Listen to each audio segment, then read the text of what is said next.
cual demostraron que la incidencia de cáncer pulmonar tiene mucho que ver con el consumo directo de tabaco. Entonces, es el primer vestigio científico que ha demostrado que el tabaco es malo para la salud. Entonces, si eso lo miramos a nuestra realidad, si lo pasamos a nuestra realidad, van a darse cuenta de que, tal cual ocurre en los años, la incidencia de cáncer nuevamente aumenta año tras año en nuestro país. Y esto es cosa del mismo, ¿no? Tanto para hombres como para mujeres. Lo que antiguamente hablaban de que el cáncer de pulmón era más frecuente en el sexo masculino, pues ahora esa figura está cambiando. Pueden ver, ambos corremos un riesgo similar. Por no decir que las mujeres cada vez tienen mayor riesgo de cáncer pulmonar. ¿Cuál es el problema con el cáncer? Y es que, como pueden ver en la gráfica, si basamos el diagnóstico en la presentación clínica, o sea, si esperan encontrar síntomas, signos y todo lo bonito que les enseñaron en semiología, que es también el caso de casos, pues llegamos a esta dramática realidad. Porque la mayoría de cánceres en general los encontramos en estadios avanzados. Quiere decir que el paciente no se va a salvar, probablemente en unos pocos meses de vida, si es que no semanas. Entonces, la idea es que podamos encontrarnos en estadios más tempranos, cosa que casi nunca ocurre, al menos no en nuestro país. Respecto al cáncer pulmonar, como pueden ver, es el séptimo más frecuente en el mundo. Bueno, en nuestra realidad incluso se refleja. Con ciertas excepciones, si es el cáncer de cuello para las lamas, si es el cáncer de para los peones, el estómago y otros tantos más. ¿Cuál es el detalle aquí? Que el cáncer pulmonar es el segundo que más mata en el mundo. Y en algunas zonas el más mortal de todos. Y es esencialmente porque, como hemos demostrado en la diapositiva anterior, el diagnóstico es tardío en casi la totalidad de casos. Y esto ocurre en todos los aspectos de la población. Si por acá tenemos a la gente peruana de a pie que aumenta progresivamente la incidencia de cáncer, pues a los políticos de salud también les pasa, incluyendo cualquier tipo de cáncer de vías respiratorias, laringe, pulmones, pleura, etc., va progresivamente en aumento, independientemente de lo que pasó en la pandemia. 2019, 2020, 2021, la incidencia siguió aumentando. Es que en ese momento todos salíamos del COVID de las crisis. Bueno, y aquí nuevamente lo que les estaba comentando. El cáncer pulmonar, dentro de todos los cánceres que pueden haber aplicados ayer, es el que mata más y uno de los que mata más rápido. Entonces, la primera pregunta que nos tenemos que hacer es: ¿hay manera de encontrarlo temprano? ¿Alguien por ahí? ¿Tú qué nos estás mirando? ¿Tú mismo? Quizá como alguno que me doy, pero no. ¿Qué harías tú? Podría asociar los factores de riesgo. Ya, es un punto de vista. Factores de riesgo. ¿Alguien más? Muy bien. Excelentes y familiares y Está muy bien. ¿Alguien más tiene alguna otra idea?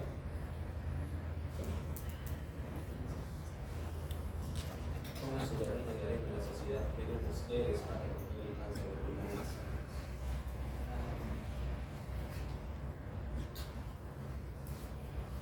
Tú también. ¿Qué harías?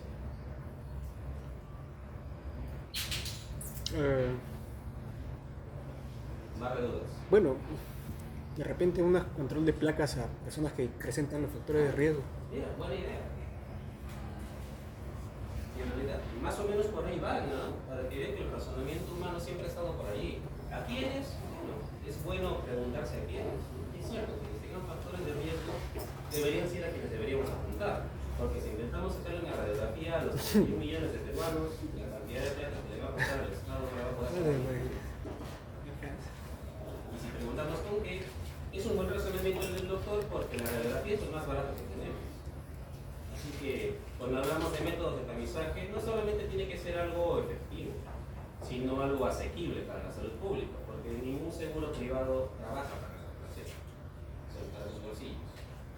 Entonces, no están tan lejos de la realidad. Es cierto, tenemos que filtrar factores de riesgo. Uno muy importante es la historia familiar. Si tienen antecedente de cáncer, independientemente de cuál sea, y principalmente de mama, de pulmón y de colon, hay un riesgo relativamente mayor de que también ustedes lo puedan tener.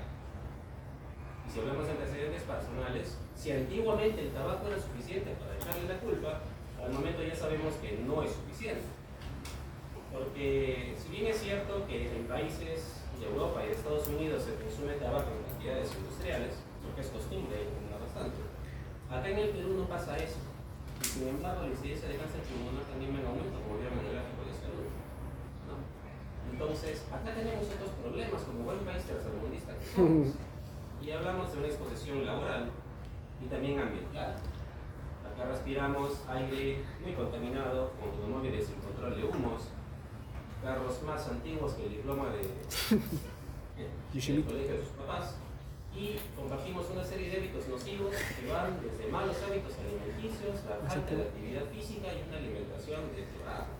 Probablemente vamos a hablar un poquito más de eso cuando veamos la parte de cardiovascular, pero por si acaso, tanto la obesidad como la diabetes y otros trastornos metabólicos incrementan la mortalidad de cualquier tipo de cáncer y también incrementan como factor independiente su incidencia. Y finalmente, enfermedades previas. Hay algunos tumores que pueden aparecer en cicatrices dentro del parénquima pulmonar. Algunos. Así que seguro que hay antecedentes de tuberculosis y secuelas, alguna fibrosis importante, es la posibilidad que existe de desarrollo también un tumor. Por lo tanto, posibilidad no es igual a hecho. Entonces, no se quedó solamente en el estudio de Barat Fortil, esto nuevamente se intentó demostrar más adelante. Pero ya no solamente para demostrar que la gente se moría, sino que si la gente dejaba de fumar, también la incidencia del cáncer podía caer. Entonces, hay una pregunta importante. ¿Cuánto tiempo tengo que dejar de fumar para dejar de tener riesgo de cáncer?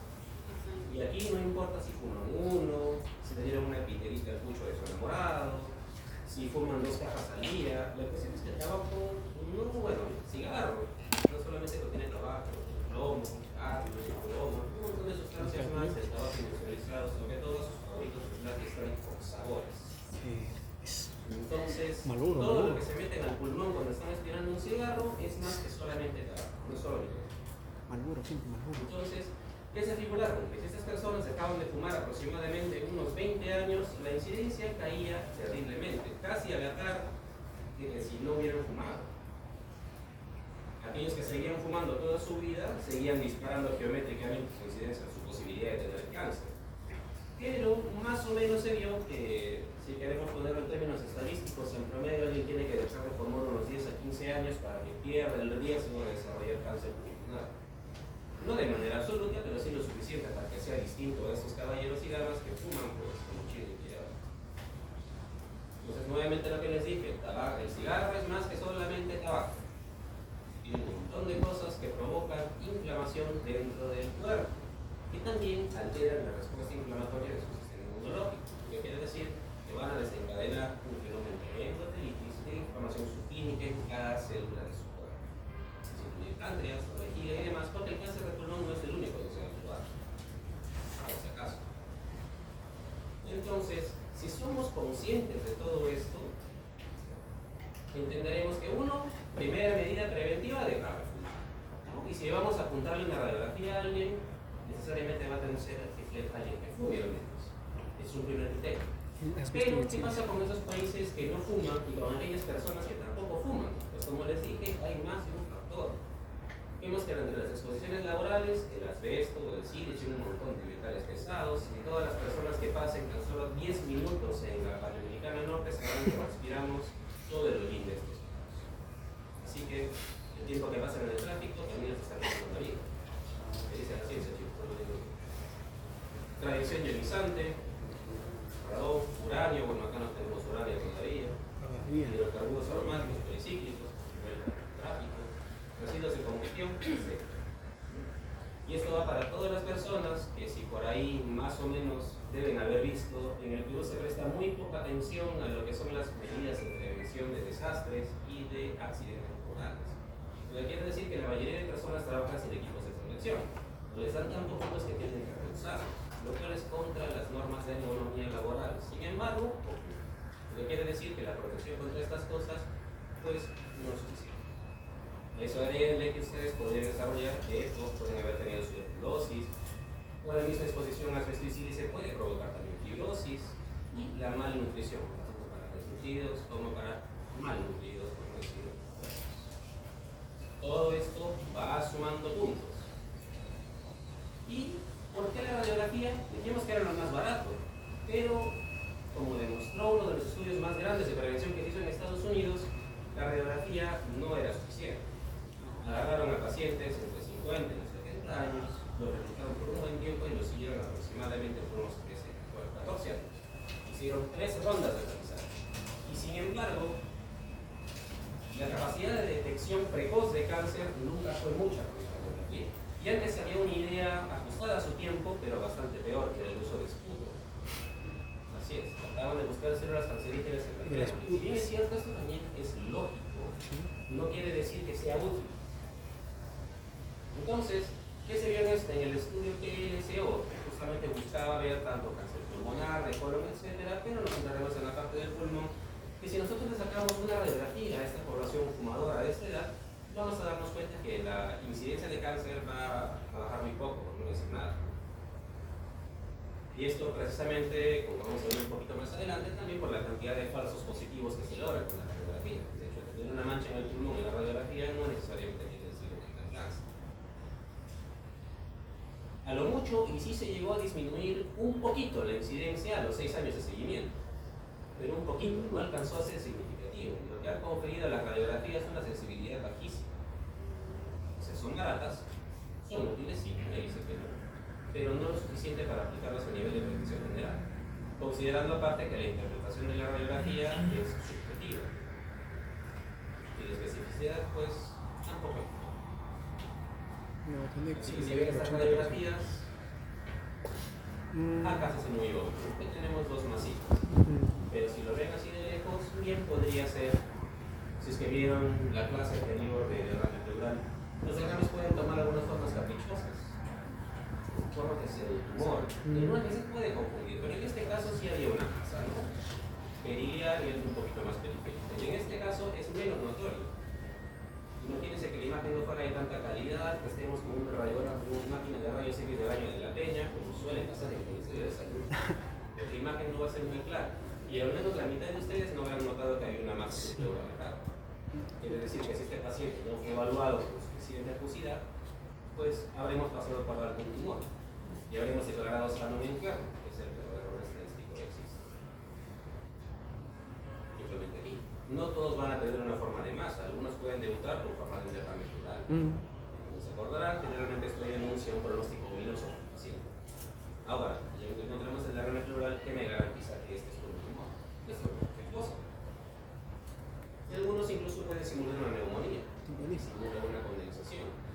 De hecho, hay tumores que pueden pasar por una neumonía en su presentación inicialmente. Las famosas neumonías de difícil tratamiento que no curan durante su presentación. Entonces, ya que la radiografía no es suficiente, empezaron a hacer pruebas, particularmente con tomografías de baja densidad. Quiere decir, es una tomografía regular, pero con menor cantidad de radiación, lo suficiente para poder exponer una masa en el pulmón. ¿Y por qué tomografías? Porque nos da una imagen probablemente deseable, si lo quieren decir así. Es más específico que una tomografía, nos puede ver por lo menos en 3 incidencias visuales del paciente. Y ahora, la idea de hacerlo de menor dosis es para tratar de no quemar al paciente con tanta radiación. Entonces, el primero que salió de este tipo de discusiones es el National Lab Screening Trial Digital. Agarraron a 53.000 personas de la misma edad que el PLCO entre 75 y 75 años, pero le sumaron potentemente el factor de haber estimado 30 para que el 30 al primer índice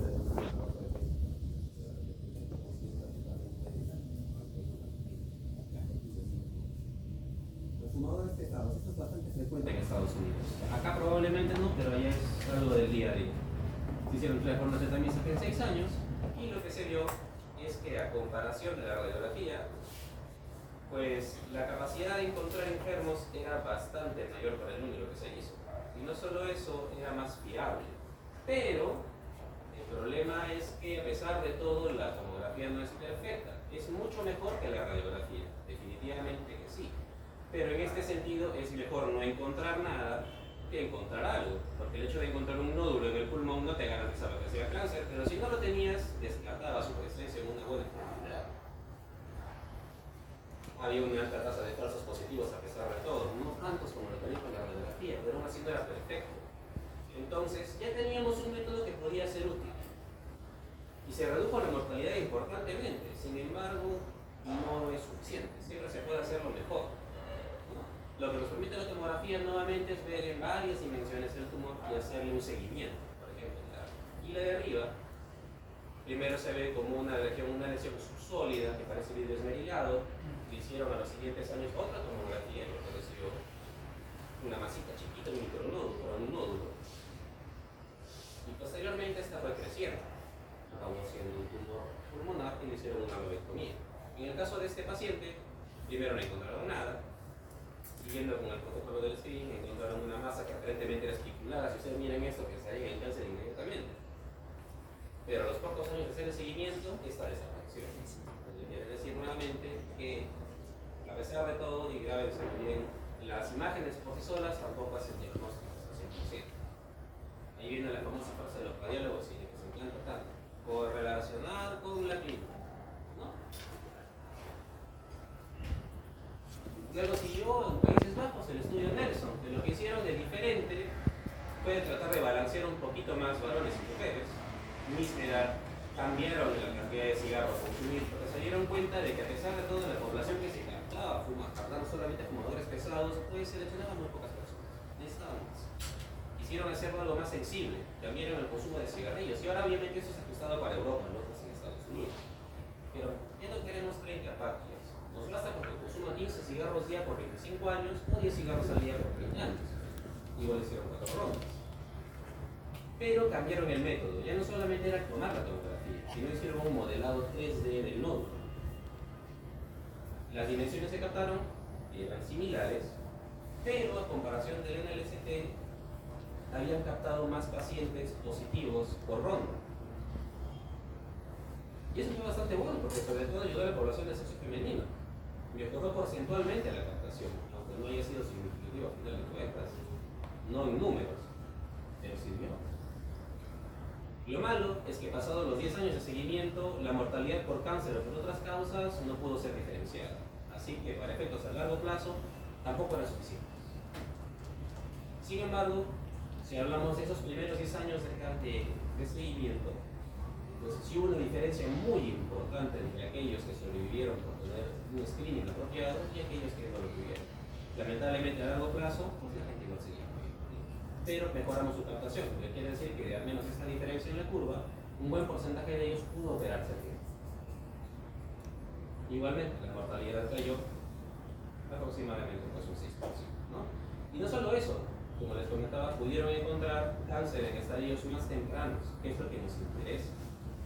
Porque si vamos a encontrarlos en estadio 4, pues ya para qué. Si hablamos de tamizaje, por supuesto.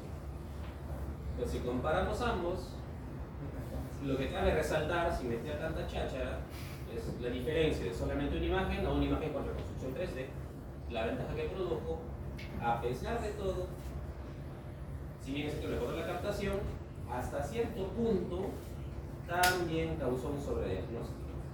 Quiere decir que tal cual pasaba acá, habían algunas lesiones que a pesar del modelado 3D, también acabaron en un error. Ahora, si lo queremos llevar a grandes números, estudiarnos un poco, que es mejor tratar a una persona que al final de cuentas estaba sana, pero que no le va a hacer mayor daño, que no tratar a un enfermo que eventualmente morirá.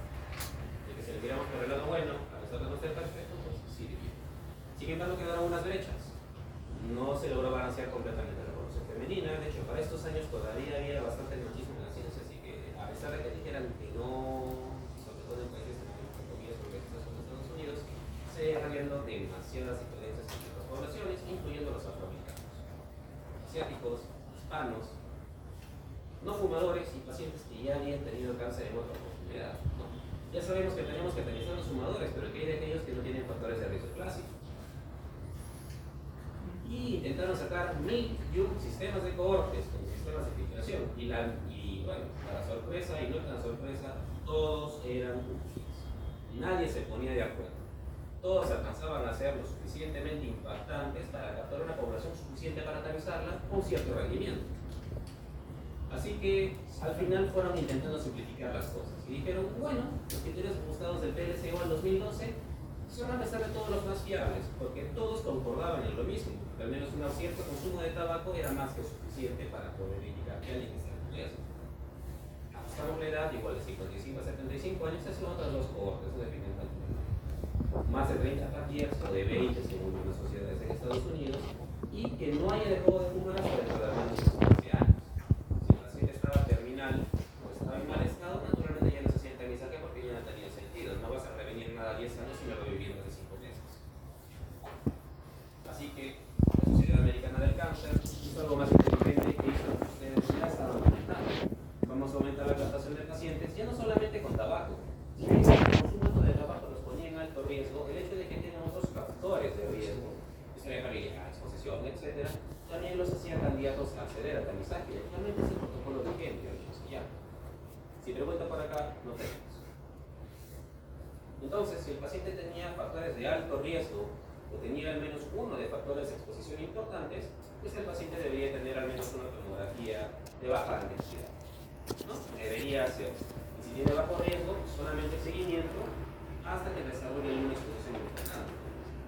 Y si había algún nódulo, dependiendo del tamaño, decidíamos si continuábamos haciendo seguimiento radiológico, repetir anualmente, 6 meses, dependiendo de las dimensiones, o si aparecían en zonas sospechosas, como dentro de los bronquios, o tenían una dimensión mayor a 15 milímetros, era bastante mejor y más recomendable hacer una biopsia inmediatamente, sea quirúrgica o por broncoskopía en el caso de que estuviera dentro de los bronquios. Y eso, pues hasta el momento no hay una estadística del año del día de hoy, para el año del 2025 y el día de hoy, pero en lo que se va reportando, pues va dando buenos resultados al menos ya. ¿Cuál es el problema con un nódulo? Con los nódulos pulmonares. Como pueden ver, hay un montón de cosas que pueden causar nódulos, desde infecciones subagudas crónicas, como bacterias, hongos, parásitos, sobre todo para nosotros que convivimos con la tuberculosis 24/7. Otros tipos de cáncer, así que no necesariamente todo lo que se capta es cáncer pulmonar. Y ahora se dan cuenta por qué fallan tanto los estudios de cáncer. Se dan puede ser cosas. Estas también pueden aparecer nódulos, etc. Puede pasar un montón de cosas. Así que trataron de definirlo. Cualquier opacidad radiológica de aproximadamente 30 milímetros, pero con una tomografía de cortes finos, pues podría ser considerada como un nódulo pulmonar solitario. Y este se hacía acreedor a hacer seguimiento, porque más de la mitad de ellos son benignos, sobre todo si es que estamos en áreas endémicas de tuberculosis y hongos, que son prácticamente Latinoamérica y el sudeste asiático y casi todo África. Y de ellos, al menos un porcentaje, no menor, pero no menos importante, y por eso cabe hacer seguimiento, acabarán siendo cáncer. Si tiene factores de riesgo, mayor a 35 años, vimos que generalmente girones, pero acá lo definieron mayores de 35 años, llamas, afrodescendientes, fumadores, expuestos a leña, etc., pues le sumaba puntos. ¿Y es que para qué? Para cortar el tiempo de seguimiento. Si yo no lo he visto una tomografía del año, puede ser 3 meses, 6 meses, etc., ¿no? Y lo que nos implicaba ver es para empezar la localización, puesto que si eran estos lóbulos superiores, era más sospechoso de un tumor maligno. Si el tamaño es mayor a 3 centímetros, también se hacía algo más sospechoso. Y los bordes son irregulares, como el que vieron en una imagen anterior, también es sugestivo de malignidad. Si presenta clasificaciones, aún más. Como pueden ver, son características que se comparten con cualquier estudio radiológico, como el que se corresponde a una mamografía. Manchas grandes, irregulares, articuladas, con puntitos cálcicos, que también puedan asociarse a cavitaciones u otras lesiones. Tuviera cualquiera de estos, se considera un nódulo de alto riesgo y su preferencia debería biopsiarse. ¿Cuáles son los más peligrosos? Ustedes dirán de repente los sólidos irregulares, pero la verdad es no. Muchos de estos nódulos sólidos acaban siendo granulomas, condiciones transitorias a algún tipo de infección, o algunos de manera idiopática también desaparecen. Los subsólidos o con componente de vidrio esmerilado y de formas ampliamente irregulares, ampliamente espiculados y deformes, pues son los más peligrosos de todos. Generalmente cuando vemos esto, pues ya se trata de biopsia, como vieron en los todos, ¿no? Aquí tienen todas las características asociadas al seguimiento de un nódulo pulmonar solitario, pero este tema de por sí no es objetivo de la clase, así que te lo digo como una curiosidad para si no quiere ver. Respecto del cuadro clínico, si ya dijimos que la clínica, al momento de encontrarla, no nos ayuda para nada porque significa que el paciente ya está terminal, pues ¿para qué nos sirve? Pues bien, lo que nos ayuda a encontrar los síntomas y signos es a encontrar síntomas asociados al tumor. El detalle es que a pesar de que encontremos el cáncer en estadio avanzado o lo sospechemos, igual tenemos que ubicarlo. Y para ello tenemos una serie de síntomas que nos van a indicar si el paciente tiene algo asociado, un tumor localizado netamente en el tórax, o si se está comenzando a hacer metástasis, o incluso si tiene manifestaciones ajenas al tumor que se consideran los cardioplásticos, que son manifestaciones no tumorales que pueden aparecer en curso antes o incluso después del diagnóstico. Entonces, la triada clásica que se parece tanto a la de la tuberculosis, tos, disnea y hemoptisis, que estaba en esas triadas clásicas que nos enseñaban antes, ¿verdad? Esto ya traduce un paciente que ya ha hecho un tumor importante, que al menos se ha agarrado un bronquio y por eso hemoptiza. No se va a pasar en la mayoría de casos, pero mientras más síntomas haga el paciente, pues naturalmente más vamos a estar cerca de un tumor avanzado. Eso no hay que mencionar. Si eso lo pasamos a otras manifestaciones, pues hay varias que son muy poco específicas. Acropaquias, simplemente tos aislada, pérdida de peso aislada, fatiga, mareos, todo puede pasar en estos tumores. El problema sigue siendo el mismo, y eso es del INEGI. Solamente el 2.8% de pacientes con cáncer pulmonar diagnosticados acabaron siendo asintomáticos, y generalmente esos pues acabaron siendo estadios iniciales. La gran mayoría de todos los demás, peor aún los que tenían masas o hemoptisis, pues ya estamos aquí. Entonces, si hablamos de un tumor primario intratorácico, naturalmente puede producir cualquier gama de estos síntomas. Sensación de falta de aire, tos, más o menos flema y hemoptisis. Y si hablamos de metástasis, para pensar si están o no, hablaremos de si hay extensión intratorácica, extratorácica y si hay algo completamente fuera del sitio. Intratorácica, esencialmente, uno de los signos más clásicos y más frecuentes en toda la historia de la medicina, el dolor. Generalmente ya va avisando que se han comprometido las células o que está invadiendo el cabello, incluso el pericardio. Así que el dolor torácico en este contexto es bastante importante. La disfonía, si hablamos de un tumor que puede haber hecho metástasis en la linfa o ganglios que estén comprimiendo los vagos. En el peor de los casos también se puede haber agarrado el diafragma. Disfagia, si hay compresión hacia el esófago, derrames pericárdicos, derrames cerebrales, y el tumor de Bancos, que lo van a ver más adelante. Si hablamos de extensión extratorácica, pues principalmente el cáncer pulmonar va a ir a 4 sitios: huesos, principalmente vértebras, el hígado, el cerebro y en unos casos más aislados, la suprarrenal. Si hablamos de síndromes craneoplásicos, hay un chingo. Pero los que más nos importan son los que están señalados con flechitas rojas. Y estos generalmente están asociados a tipos específicos de cáncer. Así que no es necesario que se aprendan toda la lista, simplemente los que están ahí marcados, y más adelante los vamos a asociar a la mayor cantidad de ustedes. Vale mencionar la secreción inadecuada hormonal tiroidética, hipercalcemia maligna, síndrome de Cushing, leucoencefalopatia focal, osteoporosis hipertrófica, alias acropaquias, síndrome nefrótico, cachexia y trombosis.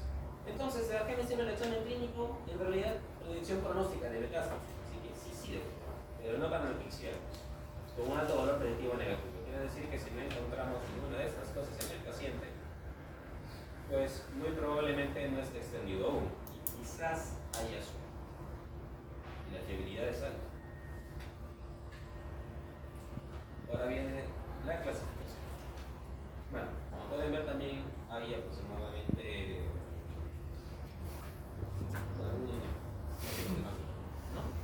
pero lo que nos importa es simplificar esta figura, porque al final de cuentas la mayoría de estos tipos de tumor ya son con caracterización anatológica, marcadores y todo lo que les encanta resultar nombres raros y numeritos que no tienen sentido. Lo que a nosotros nos interesa, al menos para la rata clínica en general, es diferenciar entre dos grupos de pacientes: células pequeñas y células no pequeñas. Son dos estirpes completamente distintas y con pronósticos dramáticamente opuestos, en algunos casos. Entonces, la gran mayoría de casos son tumores de células no pequeñas, y de ellos, la gran mayoría son adenocarcinomas. Es hasta ahora el tipo de tumor más frecuente. El siguiente en frecuencia, el cáncer epidermoide, que está dentro de células no pequeñas, y entre el 4% de todos los demás tumores, pues ya podrían ser para el cáncer microcítico del pulmón, al menos en Estados Unidos. Hay un montón de mutaciones que se asocian a estos cánceres, y esto nos importa mucho porque con esto muchas veces vamos a guiar terapia biológica, una vez más adelante. Así que no es necesario que se los memoricen, pero por ahí algunos nombres sí lo van a tener que hacer. Si hablamos del Perú, pues se repite, el más frecuente es el adenocarcinoma, casi un 60%, y le sigue el epidermoide en frecuencia.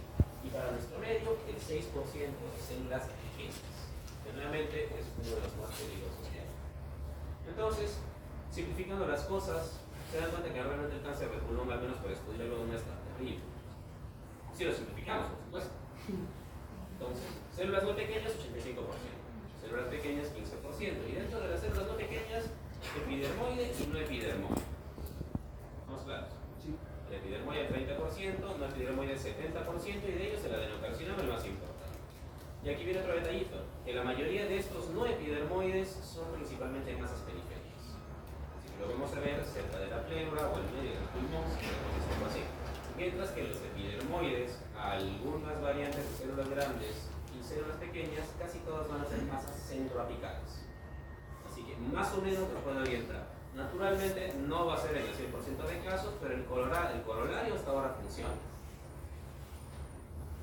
Si hablamos del adenocarcinoma, pues es más allá del más frecuente, el que más afecta a las damas. Y no solo a las damas, sino a las que no fuman también. Entonces, más que nada tiene factores genéticos y de exposición ambiental no totalmente asociados. Lamentablemente no hay asociaciones específicas, excepto para ciertos. Y la presentación, como hemos comentado, es una masa periférica que puede estar cavitada, puede estar asociada a derrame pleural, ¿no? Tiene múltiples tipos de presentación. Incluso en algunos casos hasta esto podría pasar como un acceso pulmonar, ¿sí? Ya que voy con esto, que la radiografía siempre va requerida por expertos para interpretarla apropiadamente. Lo que hagamos hoy no la experiencia del médico se construye. Así que no esperen hacer diagnósticos tipo Dr. House que de la noche a la mañana. Van a demorar. Lesiones preinvasivas, si acaso llegásemos a encontrarlas, sobre todo en fibrobroncoscopía, la interfase de la matosa típica, generalmente por mutaciones en los linfocitos tipo 2, que van a ser la masa de la adenocarcinoma junto con las células glandulares, ¿no? Que son las que se la mayoría de tejido. Diseminación principalmente a pleura, ya hemos comentado, y a ganglios mediastinales, que también se ve por acá un engrosamiento de mediastino, ¿no? Pero de antemano, adenocarcinoma, mujeres no fumadoras, nódulo periférico, generalmente asociado a derrame pleural y a una masa mediastinal. Síndromes craneoplásticos principalmente asociados, sobre todo la osteoartrópica hipertrófica, las artropatias. Así que si ven esto y esto en un paciente añoso sobre todo, y si es dama, más aún, sospechen cáncer. Sospechen. Otra cosa que tienen de particularidad las adenocarcinomas, como pasa en el estómago, en el páncreas, en la vejiga y en muchos otros, que están muy asociados a problemas de trombosis. Así que estos pacientes también suelen hacer trombosis con bastante frecuencia. Y a veces en lugares atípicos, senos cerebrales, disentéricos, etc. Pueden hacer coagulopatía diseminada crónica, pueden hacer endocarditis incluso. Y la sobrevida, a pesar de todo, con tratamientos, si los encontramos bien, pues es buena. Si los encontramos a tiempo. No va a ser el caso de todos, pero a esto me refiero porque el pronóstico es diametralmente opuesto a las células pequeñas. Y a pesar de todo, la carcinoma se debe tratar. A pesar de todo. Ahora, de todas maneras, como habíamos comentado, una masa en el pulmón no quiere decir que solamente vaya a ser el pulmón. Puede haber varias otras cosas, y como ven acá, también puede ser una metástasis de tiroides, riñón, hasta de glándulas salivales, ovario, vesícula biliar. Y hay una variante que se parece mucho a una neumonía, es la variante sólida y adenomucinosa, es rara. existe. Tiene por característica de producir una cantidad excelsa de moco. El paciente se ahoga en sus secreciones, por lo cual clásicamente lo llamaban como secreción disneyana. Entonces, tomografías de lo que vieron acá arriba, puede haber un nódulo periférico, semisólido, subsólido, heterogéneo, estipulado, todo lo que quieran, igual acá, o puede aparecer en los bordes de una caverna, y eso nos referíamos también con que las secuelas de tuberculosis también pueden estar. Así que siempre miren con ojos atentos a los pacientes con secuelas de tuberculosis, porque a veces nos sorprenden con el estilo. Ojo, hay veces que también estos tumores forman sus propias cavernas al formar los nódulos y luego formar necrosis. Hay veces que el paciente tiene un único episodio de hemoptisis, es cuando el tumor se rompe y se acera. Queda una caverna con los bordes gruesos. Y esta es la variante de la escamosa. Si ustedes lo miran de lejos, parece una neumonía. Pero en el caso que al paciente le ponen todos los antibióticos sabidos que pueda haber, y empiezan a ver todo sigue entrando, no baja la secreción, no baja la disnea, no baja la fiebre, y eventualmente, ante la duda, hacen citología, hacen biopsia y se acaba haciendo un tumor. Felizmente, no es de las más frecuentes, pero nuevamente existe. Y mientras exista, es el carcinoma epidermoide, igualmente. Estas de las células no pequeñas, este sí está asociado al tabaco. Digamos que este es el antiguamente denominado carcinoma broncogénico, tan asociado al tabaco y en varones mayores. Adenocarcinoma para la dama, carcinoma epidermoide para la dama. ¿Correcto? Puede presentarse como un nódulo masa que está centroapical. Nuevamente, pueden aparecer aquí o aquí arriba. A diferencia del adenocarcinoma. ¿Verdad? Nuevamente, eso es orientativo. No va a pasar en el 100% de casos, pero va a ser. Y debido a su cercanía al hilio bronquial, puede invadir bronquios y esto puede provocar hemoptisis. Y estos son el tipo de cánceres que más hemoptizan. Así que más o menos tomen en cuenta que para que una persona con cáncer pulmonar hemoptice, pues tiene que haber tocado un vaso y tiene que haber tocado un bronquio. Lesiones preinvasivas, metástasis bronquial como buen carcinoma epidermoide. Diseminación principalmente en la pleura y la pared torácica, más que nada hacia huesos. Y los síndromes paraneoplásicos, al menos el más representativo, es la hipercalcemia maligna, nuevamente, la de huesos. Y muchas veces esta masa centroapical va a comerse todo el lápice pulmonar, produciendo una caracterización semiológica antigua, que es el síndrome de Kaposi. La sobrevida es muy variable, pero en realidad pues, eso es una mortalidad bastante mayor que la del carcinoma intestinal. Más que nada por la velocidad a la que se metástasis. Y de todos, el tipo basaloide es el peor. Nuevamente, masas centroapicales, en este caso periliares, muy en contacto con los bronquios. Por ahí habrá un ganglio, corre el centro. Y este es el famoso síndrome de Kaposi. Una masa generalmente supraclavicular que ocurre por la extensión de un proceso inflamatorio o sea tumoral. Más clásicamente hablamos de tumor. Y lo que va a pasar es que este tumor va a llegar a la pared torácica y va a agarrar todo lo que está ahí arriba, desde la pleura, la primera costilla y todos los nervios y vasos que pasen por allí. Naturalmente de afuera nosotros vamos a ver solo esto.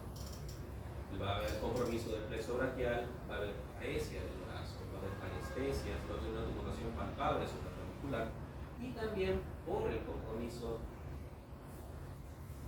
de estos mismos troncos, porque va a agarrar también el tronco simpático, va a producir el síndrome de Ford, que para efectos de mal conocedor, miosis, ptosis y amilosis.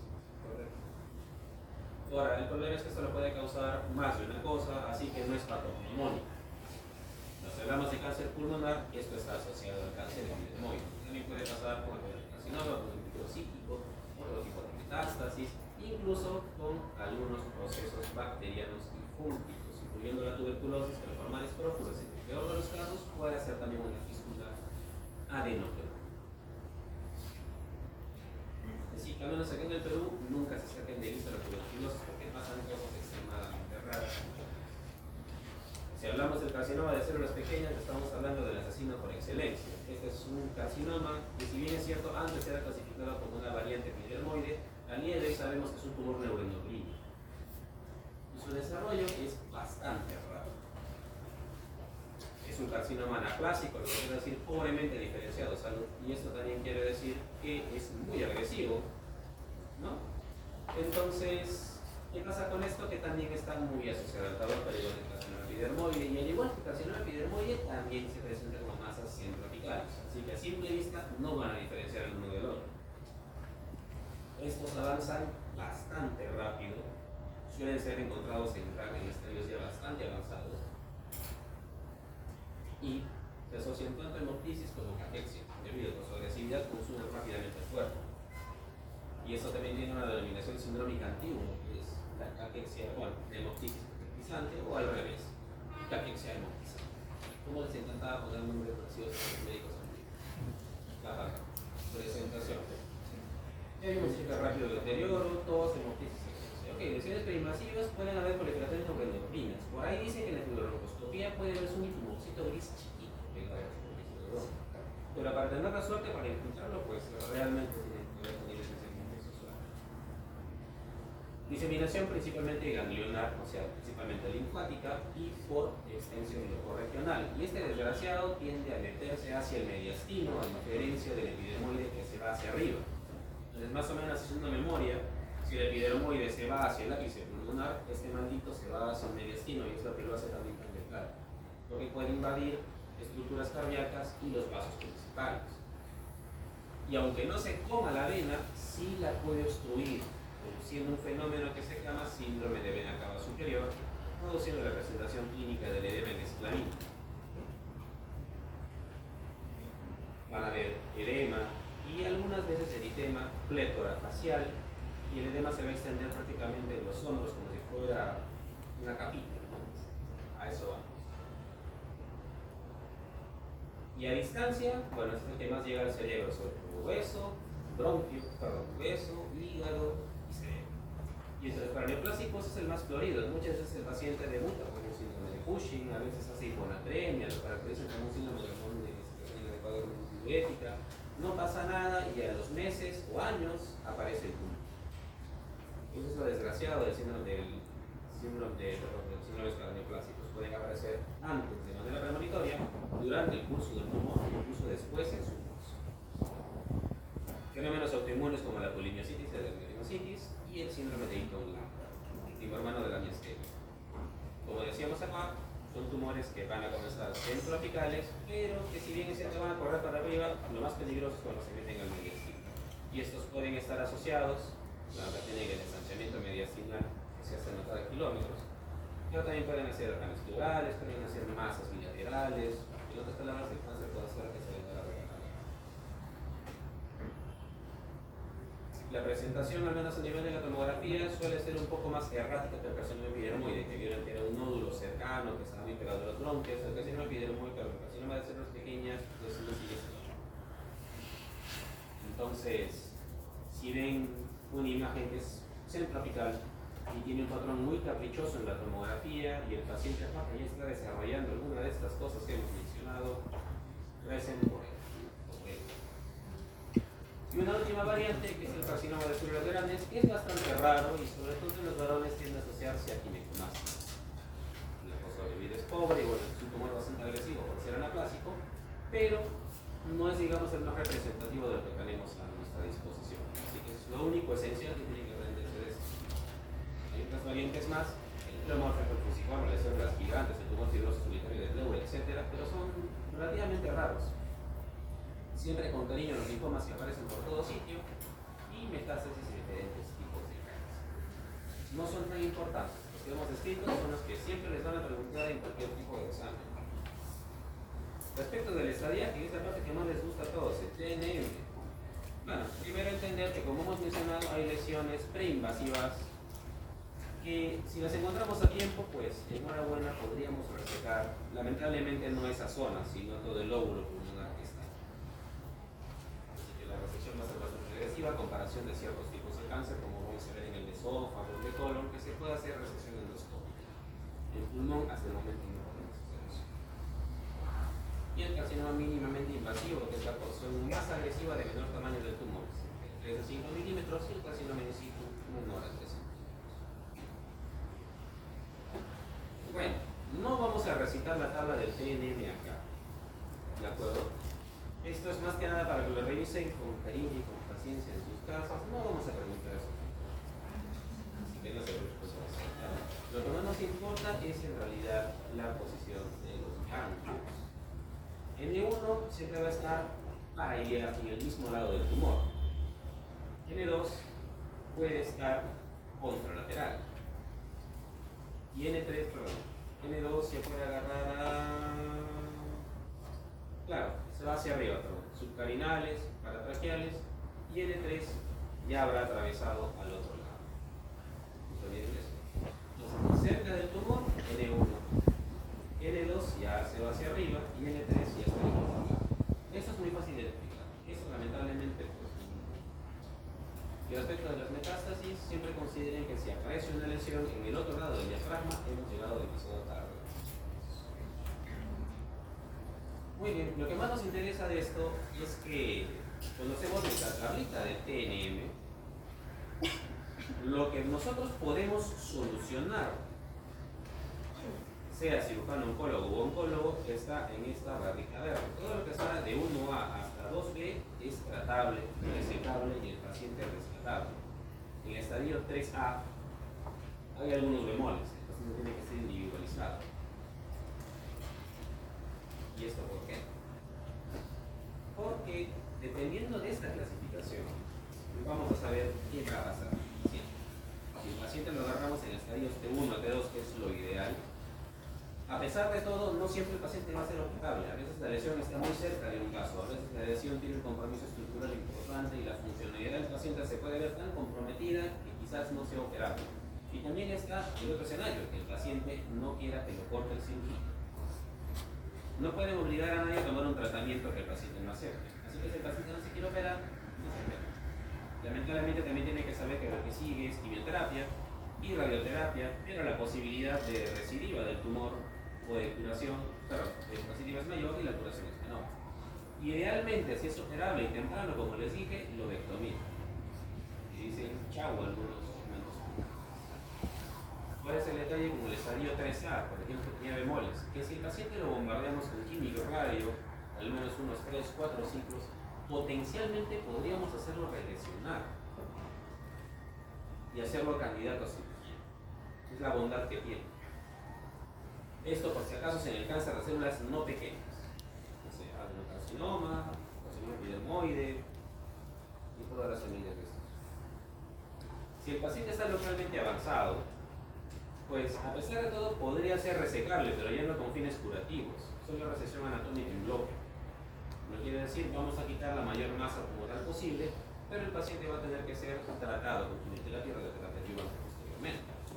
Porque el tumor igual puede reaparecer. Una cosa es tener bordes limpios para retirar el tumor, o sea, un borde libre de tumor, y otra cosa es no tenerlo. Así le con el pulmón entero. Si ha afectado parte de la pared torácica, si ha cruzado un poquito de la barrera de las eosas, lamentablemente no le podemos garantizar que va a estar libre de tumor parásito. Ese fantasma lo va a perseguir por muchos años. Y finalmente no es resecable, pues sigue el mismo curso para terapia. Pero si el paciente está avanzado, o es enfermedad recurrente, lamentablemente solo nos queda decir quimio y radio en la mayoría de hospitales de aquí. Y bueno, últimamente se está entrando con fuerza la terapia biológica porque el país está dejando pasar cantidades industriales de estudios clínicos, lo cual garantiza que el paciente va a tener un tratamiento costeado. Los demás no confían en nuestra salud, según los médicos.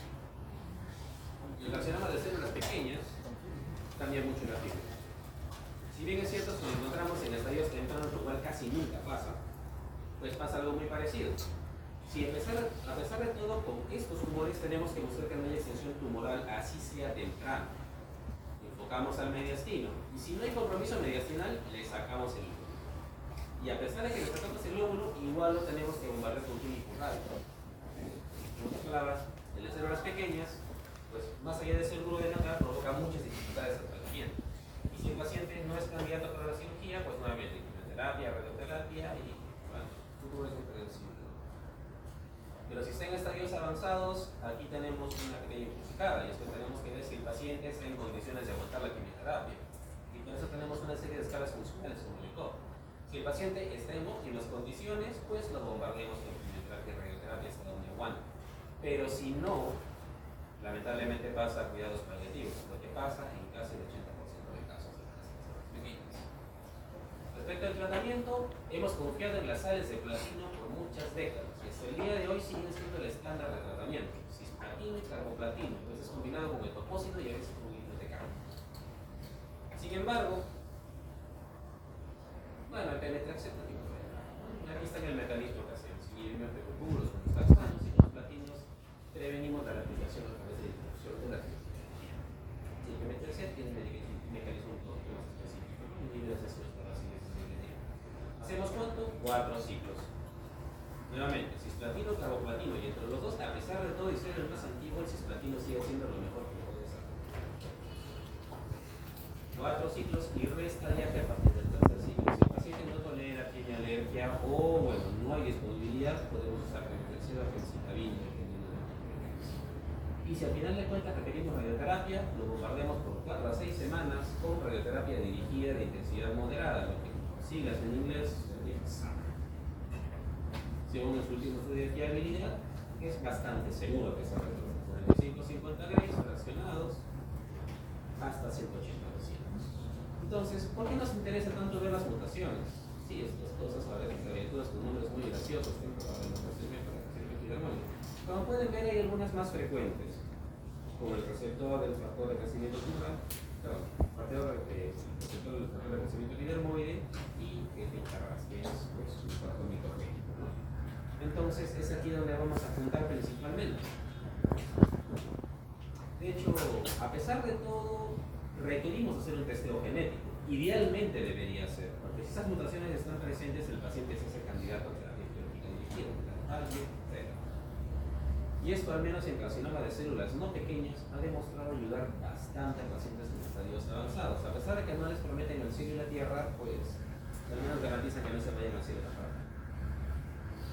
Entonces, apuntamos, como hemos mencionado, principalmente al receptor de factor de crecimiento epidermoide y a otros factores microgénicos. Si son fumadores, sobre todo buscamos el factor TRA, que también está presente en el cáncer de mama. Si el paciente presenta una alta variabilidad, o sea, tiene una carga de biomarcadores muy alta, mayor a 10 mutaciones por kilobase, pues lamentablemente el paciente tiene una alta probabilidad de fracaso como terapia biológica. ¿Y esto para qué nos sirve? Para definir si lo vamos a bombardear solamente con cisplatino y carboplatino o si podemos intentar esto, sobre todo en estadios avanzados, ¿no? Entonces, efectivamente es para eso, solo para evaluar su sensibilidad a cierta terapia biológica. Y hay un montón, ¿de acuerdo? Y estos son los tratamientos que ha permitido, al menos por ahora, la FDA. Pero probablemente lo más llamativo que tenemos ahora y es nuestra mejor opción, tal vez a futuro, son los inhibidores de ciclo celular, el que más apunta al cáncer de pulmón, es el nivolumab más inhibidor. Lo que hacemos con esto, pues nuevamente es interrumpir el ciclo celular a partir del bloqueo de señales microgénicas a través de la virus, ¿no? Entonces, ¿para qué tenemos que hacer esto? Igualmente un estudio de heterogeneidad de mutaciones base, tiene que salir relativamente bajo, pero debido a que, al menos hasta el día de hoy, viene demostrando que tiene una buena fiabilidad y es un último recurso en realidad que tenemos por ahora, a pesar de que haya factores de mal pronóstico, sigue siendo una buena opción darlos. Entonces, solamente como ejemplo, un montón de estudios esto, pero lo que quería ejemplificar el efecto del ipilimumab es que a pesar de todo, la sobrevida que se ofrece a los pacientes no es mucho. Hablamos de estadio de cáncer en estadio 4, de 3 no operable, de 4 papilado. Entonces, a pesar de que se le ofrezcan las mejores opciones terapéuticas a estos pacientes, lamentablemente siempre tenemos que explicarles que a pesar de que reciban la terapia biológica, no le garantizamos que vaya a vivir mucho tiempo. Así que la sinceridad siempre de la mano, no siempre lo más caro, lo más avanzado necesariamente es lo más apropiado por efectos adversos que produce, pancreatitis, neutropenia, anemia, y eso quiere decir que también mayor frecuencia de infecciones. Nada más como recordatorio, estadios avanzados y irresecables, podemos intentar con este tipo de tratamiento. Y actualmente se están haciendo pruebas para intentar utilizarlo en estadios más avanzados. pero todavía no hay evidencia fiable, así que por lo pronto no se recomienda. Y aquí tienen un resumen de todos los esquemas aprobados por la FDA. No vamos a preguntar todo esto, pero para conocimiento de. Y bueno, para relatar, no olviden que mientras más temprano lo encontramos, mejor posibilidades de poder usar esta educación.